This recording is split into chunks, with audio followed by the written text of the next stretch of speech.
Assalamualaikum warahmatullahi wabarakatuh. Kembali lagi bersama saya Dani Daniarsyah dengan NIM 231330054. Seperti biasa, di sini saya akan kembali membuat video learning journal. Kali ini part 10, mata kuliah penulisan berita dan artikel.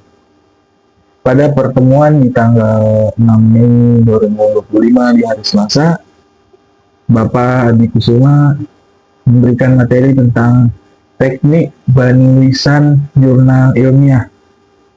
Di dalamnya itu ada cara menulis artikel ilmiah, ciri-ciri artikel ilmiah, dan lain-lain. Pembahasan yang pertama yaitu memulai menulis artikel dan dipublikasikan ke jurnal. Menulis artikel itu tidak terlalu mudah, namun juga tidak terlalu sulit. Tujuan menulis artikel itu untuk menyampaikan sesuatu, dan jurnal itu sebagai bagian dari media komunikasi ilmiah. Fungsi untuk menulis artikel itu ada 3. Yang pertama fungsi ilmiah, fungsi sosial, fungsi ekspresi. Dan aspek penulisannya juga ada 3. Yang pertama aspek isi, yaitu kajian bidang keilmuan. Yang kedua aspek bahasa tulis ilmiah. Yang ketiga aspek sajian, aturan dan gaya selingkung. Nah, yang dimaksud gaya selingkung itu adalah gaya penulisan yang sesuai dengan pedoman. Selanjutnya ada ciri artikel ilmiah. Yang pertama yaitu objektif. Pernyataan dalam artikel ilmiah didasarkan pada fakta dan data, bukan opini atau pemikiran penulis. Yang kedua rasional. Pada penggunaan logika dan nalar dalam penyampaian informasi, ini berarti bahwa penulis harus mengikuti aturan yang konsisten dan mudah dipahami. Selanjutnya kritis. Kemampuan penulis untuk menganalisis, mengevaluasi, dan mempertanyakan informasi, data, atau argumen yang ada. Sikap kritis ini sangat penting dalam penelitian dan penulisan ilmiah karena membantu memastikan bahwa informasi yang disajikan adalah valid, relevan, dan dapat dipertanggungjawabkan. Selanjutnya itu pembaharu. Selanjutnya ada proses penulisan. Yang pertama ada pra penulisan.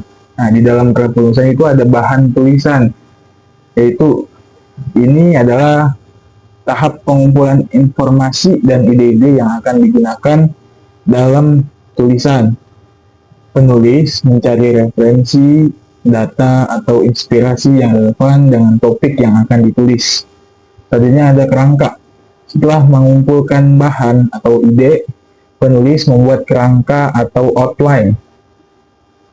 Ini ada struktur dasar dari tulisan yang membantu penulis mengorganisir ide-ide dan menentukan alur cerita atau argumen yang akan disampaikan.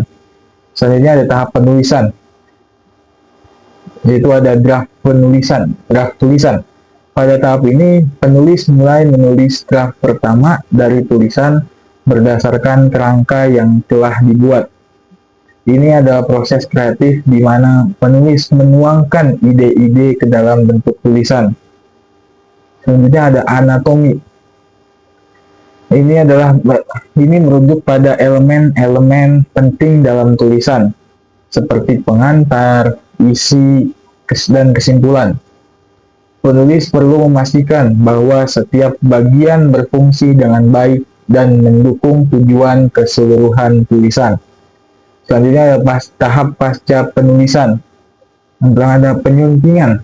Setelah draft tulisan selesai, penulis melakukan penyuntingan untuk memperbaiki kesalahan, memperjelas argumen, dan meningkatkan kualitas tulisan. Ini bisa meliputi pengeditan, tata bahasa, ejaan, dan gaya penulisan. Selanjutnya ada publikasi. Tahap terakhir adalah mempublikasikan tulisan, baik itu melalui media cetak, online, atau platform lainnya. Ini adalah langkah di mana tulisan dibagikan kepada pembaca. Yang selanjutnya ada abstrak. Abstrak itu bagian awal dari penulisan artikel ilmiah. Abstrak harus ditulis dengan ringkas dan padat tentang ide-ide yang paling penting. Abstrak memuat masalah atau tujuan penelitian, prosedur penelitian, ringkasan hasil penelitian, dan abstrak juga harus ditulis hanya satu paragraf dan umumnya maksimal 200 kata. Di dalam abstrak tidak boleh ada singkatan, kutipan, tabel, gambar, atau merek dagang. Abstrak harus ditulis dengan dua bahasa, yaitu bahasa Indonesia dan bahasa Inggris. Setelah abstrak ada kata kunci.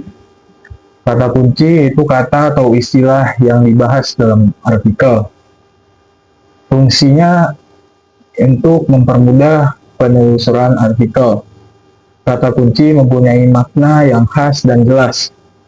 Kata kunci terdiri dari 3-5 kata atau istilah yang dibahas di dalam artikel. Selanjutnya ada pendahuluan. Di dalam pendahuluan ada latar belakang atau rasional penelitian, uraian permasalahan yang akan diteliti, status ilmiah disertai sumber acuan, dan umumnya pendahuluan itu terdiri dari 3-4 paragraf. Yang selanjutnya yaitu metodologi. Di dalam metodologi ada uraian terperinci tentang prosedur penelitian, data dan sumber data, dan data yang digunakan dalam tulisan artikel itu ada 2 sumber utama, yaitu data yang diperoleh langsung dari responden melalui wawancara, survei, atau observasi, dan juga data yang berasal dari literatur ilmiah. Selanjutnya, jenis penelitian yang digunakan dalam tulisan artikel ilmiah itu ada 2, bisa kualitatif dan juga kuantitatif. Pendekatan kualitatif membantu memahami fenomena secara mendalam, sementara pendekatan kuantitatif fokus pada pengukuran dan analisis statistik data. Yang selanjutnya ada hasil dan pembahasan. Uraian mengenai hasil dan analisis pembahasan merupakan bagian utama artikel ilmiah. Hasil dan pembahasan harus diperjelas dengan ilustrasi tabel dan gambar. Data ilustrasi harus ditafsirkan dalam uraian dengan memperhatikan masalah yang dibahas. Hasil dan pembahasan harus menjawab masalah penelitian atau menunjukkan bagaimana tujuan penelitian tersebut dicapai. Hasil dan pembahasan merupakan tempat penulis mengemukakan pendapat dan argumentasi secara bebas, tetapi singkat dan logis. Yang selanjutnya ada kesimpulan dan saran. Kesimpulan merupakan pernyataan yang bukan hasil salinan dari pembahasan. Kesimpulan memuat jawaban atas pertanyaan penelitian.